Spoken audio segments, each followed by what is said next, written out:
ঘৰক পিটিম বুলি কৈছে, মোৰ আগত কৈছিলে তাক কালি পিটিম ৰ বুলি, এনেকুৱা মানে বহুত খুব খং কৰিছিল। শ্যাম কোনো মন্ত্ৰ পাতি নাজানে, কিন্তু সেইজন মানুহক এক্সপ'জ কৰি দিলে, সেইজন মানুহৰ কৰি দিলে।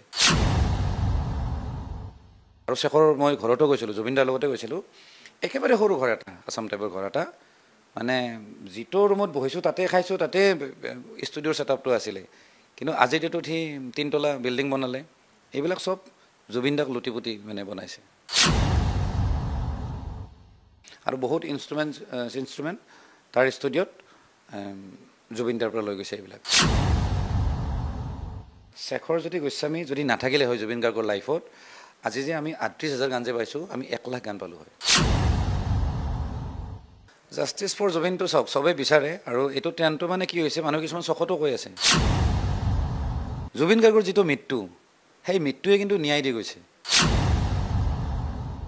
8 পৰা 10 বছৰমান হ'ব তেওঁৰ লগত আছিলোঁ, আৰু মই একচুৱেলি প্ৰফেশ্যনেলি নাছিলোঁ। মোৰ ওচৰতে দোকান আৰু নেক্সট বাউণ্ডাৰী তেওঁৰ ঘৰ, তো এনেকৈ ৰাতিপুৱা গধূলি আমি লগ হৈ থাকোঁ আৰু একেলগত ঘূৰি থাকোঁ, তেনেকুৱা বন্ধু আছিলোঁ।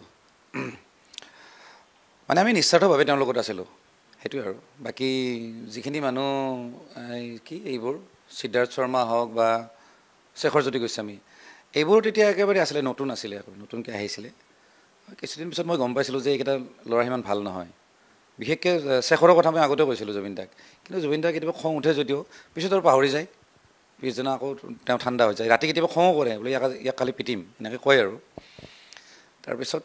শেখৰে মানে কথা লগাব জানে বিৰাট, ভুলাব জানে, আৰু জুবিন দাক ভুলাব একেবাৰে ইজি। তো এনেকৈ সি থাকি গ'ল, মানে কি কয় এইটো পৰজীৱীৰ নিচিনা। এই জুবিন দাই কৈছিলে এদিন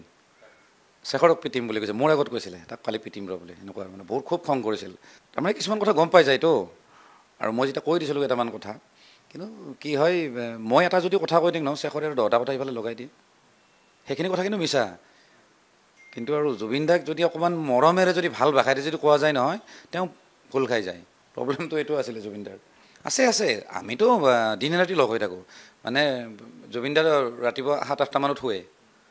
দুপৰীয়া শুব লয় আৰু উঠে ধৰা 5টা-6টাত, উঠি পেলাই মোক ফোন কৰে। তো আমি দুটাই একেলগত ওলাই যাওঁ আৰু ক'ৰবাত দুইজনে যাওঁ,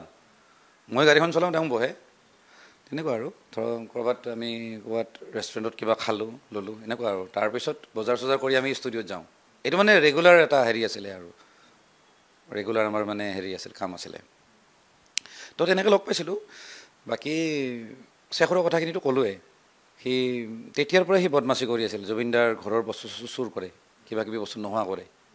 এতিয়া খাৰগলে যেতিয়া ষ্টুডিঅ' বনাইছিলে নহয় প্ৰথম, তেতিয়া সেই আগৰ যি ফেন আছিলে, ফেনবিলাকো সি লৈ গৈছে, মানে মই যিমানখিনি জানো আৰু।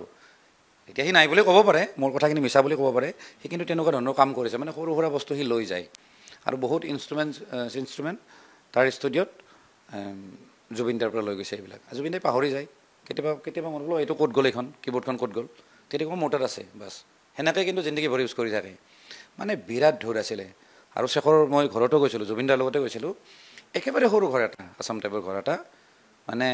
যিটো ৰুমত বহিছোঁ তাতে খাইছোঁ, তাতে ষ্টুডিঅ'ৰ ছেটআপটো আছিলে, কিন্তু আজিৰ ডেটত সি 3 তলা বিল্ডিং বনালে। এইবিলাক চব জুবিনদাক লুটি পুটি মানে বনাইছে, তো বেলেগ পইচা নহয় এইবিলাক। মানে চব প্ৰত্যেকটো কথাতে মানে দালালি শেখৰৰ, চব কথাতে। এইবিলাক যে শ্ব'বিলাক পাতে, তাৰ পৰা দালালি খায় সিদ্ধাৰ্থৰ লগত লগ লাগি। যিমানবিলাক মিউজিচিয়ান আছে তাহাঁতৰ পৰা দালালি খাব, আৰু যিমানবিলাক গান ৰেকৰ্ড হয়, সি এজন ৰেকৰ্ডিষ্টে কাম কৰিছিলে, তো ৰেকৰ্ড হিচাপে সি এনেই পইচা 2-3 হাজাৰ 4 হাজাৰ লৈ থাকে, মানে পাৰ চং চবৰ পৰাই লয়। আৰু মানুহবিলাকে কি হয়, জুবিনদাক নকওঁ আৰু জুবিনদাই বেয়া পাব, জুবিনদাই ভাবিব কি আৰু সৰু সুৰা 2-3 হাজাৰ টকাত মাথা মাৰি আছা, কিন্তু তেনেকৈও সি পইচা চবৰ পৰা লুটিছিল। অসমৰ যিমানবিলাক প্ৰডিউচাৰ আছে, তাত গানৰ কাম কৰিব আহিলে সি এক্সট্ৰাকৈ পইচা ল'বই। ইভেন প্ৰসেনজিৎ লাহন যে, তেখেতে এটা ফেচবুক লাইভত কৈছিলে যে শেখৰজ্যোতি গোস্বামী যদি নাথাকিলে হয় জুবিন গাৰ্গৰ লাইফত, আজি যে আমি 38,000 গান যে পাইছোঁ, আমি 1 লাখ গান পালোঁ হয়। ইমান খেলি মেলি কৰে, মানুহক টাইম নিদিয়ে, তাৰ নিজৰ মতে কৰে। মানে সি মানে জুবিন গাৰ্গক মানে 100 গুণ ওপৰত ডাঙৰ মানুহ বুলি ভাবে। সি টাইম নিদিয়ে, ৰেষ্ট লৈ থাকে, মই কালি যাম, মই আজি মোৰ সময় নাই, মোৰ গা বেয়া, এইবোৰ মানে শেখৰ বোলা বস্তুটো ভাইৰাছ আছিলে সঁচা কথাত ক'ব গ'লে। যিটো বস্তু হ'ব নালাগিছিল, কাৰণ সি যিহেতু অসমীয়া ল'ৰা, জুবিনদাক বুজি পাব লাগিছিল। বাকী সিদ্ধাৰ্থ হওক বা তাৰচেম মিত্তাল, তাৰপিছত মিটেল জানা ন যিজন মেইন যিজন মালিক তাহাঁতোতো অভিয়াছলি সিমানখিনি চেণ্টিমেণ্ট নাথাকিব পাৰে সিহঁতে জানে যে হি ইজ এ প্ৰডাক্ট গতিকে এই প্ৰডাক্টক আমি কেনেকৈ চেল কৰিব লাগে তাতে সেইটোৱে জানে এজ এন মাৰোৱাৰী কাৰণ তাহাঁতে বিজনেছ মাইণ্ডেড হয় গতিকে জুবিন গাৰ্গক আৰ্টিষ্ট কম বা এজন জুবিন গাৰ্গৰ যিটো ব্যক্তিত্ব সেইটো কম বাকী এজ এ প্ৰডাক্ট হিচাপে তেওঁলোকে বেছি ইউজ কৰিছিল ব্যৱহাৰ কৰিছিল জাষ্টিছ ফৰ জুবিনটো চাওক চবেই বিচাৰে আৰু এইটো ট্ৰেণ্ডটো মানে কি হৈছে মানুহ কিছুমান চখতো কৈ আছে কিছুমানে জাষ্টিছ ফৰ জুবিন গাৰ্গ বুলি লিখি আছে তাৰপিছত আকৌ চৰকাৰক গালি পাৰি আছে মই ভাবোঁ চৰকাৰক গালি পাৰি লাভ নাই চৰকাৰে কাম কৰি আছে আৰু যিহেতু বিষয়টো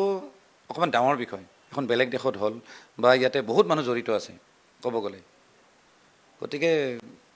যিখিনি জাজমেণ্ট হ'ব বা চাৰ্জশ্বিট বনাওঁতে অভিয়াছলি টাইম লাগিব পাৰে আৰু মোৰ দৃষ্টিত এটা কথা কওঁ মানে জুবিন গাৰ্গৰ যিটো মৃত্যু সেই মৃত্যুৱে কিন্তু ন্যায় দি গৈছে মোৰ দৃষ্টিত আমি মৃত্যুৰ কাৰণে ন্যায় যদি নিবিচাৰোঁ ইভেন মৃত্যুটোৱে কিন্তু ন্যায় দি গৈছে এতিয়া ধৰা যদি মৃত্যুটো যদি ছিংগাপুৰত নহ'ল হয় বা ছিংগাপুৰতে হয়তো হ'ল হয় শুই থাকোঁতে হয় ঢুকাই গ'ল বা এতিয়া গুৱাহাটীত ক'ৰবাত তেনেকৈ ঢুকাই গ'ল তেতিয়া হয়তো ইমান হাইপ ক্ৰিয়েট নহ'ল হয় গোটেই অসমখনত মানুহখিনিৰ মাজত ইমান কৌতূহল নহ'ল হয় যে কেনেকৈ ঢুকাল কেনেকৈ কি হ'ল গোটেই পাব্লিকক হিন্দু মুছলিম চবকে এক কৰি দিলে ঠিক আছে আৰু এনেকুৱা এটা মানে হেৰি কৰি দিলে য'ত শেখৰৰ নিচিনা হওক সিদ্ধাৰ্থৰ নিচিনা হওক বা যিমানখিনি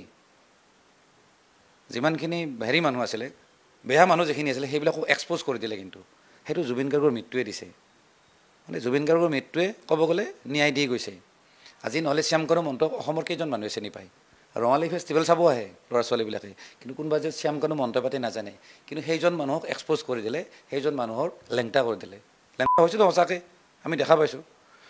তো কথাবিলাক সেইবিলাক মানে জুবিন গাৰ্গৰ মৃত্যুটো ন্যায় দি গৈছে বহুত মেছেজ দি গৈছে সেইটোৱে কিন্তু ন্যায়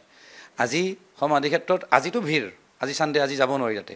আজি যোৰাবাটৰ পৰা সোণাপুৰলৈকে এতিয়া গাড়ী চলাচল বন্ধ হৈ গৈছে অলমষ্ট এই যে সমাধি ক্ষেত্ৰতে এটা মন্দিৰত যে পৰিণত হৈছে এইটো কিন্তু ন্যায় হয়নে আজি ঢুকোৱাৰ পিছত যিবোৰ গান বাজিছে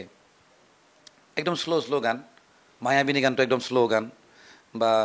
মই নথকা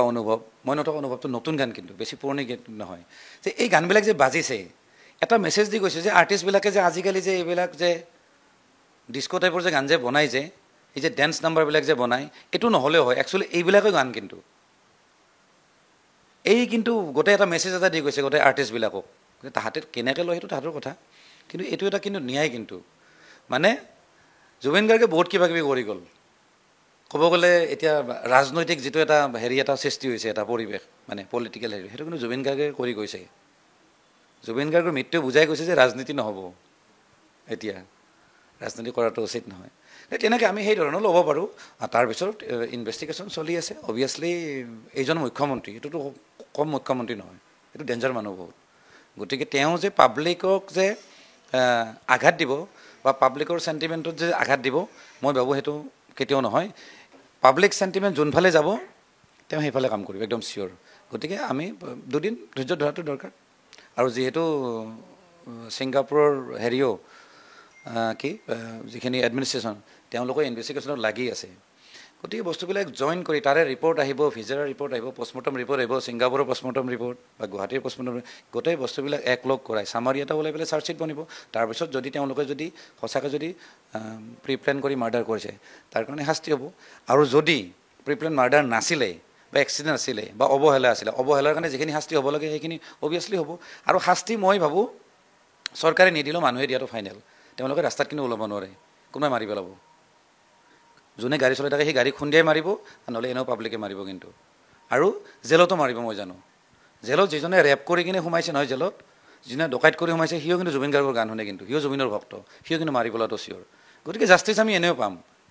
আমি চৰকাৰক খুজি লাভ নাই জাষ্টিছ নিশ্চিত হোৱাটো নিশ্চিত ক'ত কেনেকৈ পাম আমি ঠিক নাই কিন্তু সময় দেখাব কাৰণ জুবিন গাৰ্গে কৈ গৈছিল যে সময় ভগৱান হয় জুবিন গাৰ্গে চবতকৈ ভয় কৰে সময় টাইম কেন কিল এনি ওৱান বুলি দিছিল এটা ভিডিঅ' এটা আছে গতিকে তেওঁ যিহেতু সময় কৈ থৈ গৈছিল যে আমি যে কৈ আছোঁ যে ন্যায় পাম নাই ন্যায় সময় দিব কিন্তু আজি আমি ৰাজনৈতিক ক্ষেত্ৰত যদি ভাবোঁ নহয় পলিটিকেল যে কথাবিলাক ভাবোঁ আমি কিন্তু ন্যায় পাম সময়ত কথাটো বুজি পাইছাতো তেনেকুৱা আৰু গতিকে অভিয়াছলি ন্যায় পাম বুলি আমি আশাবাদী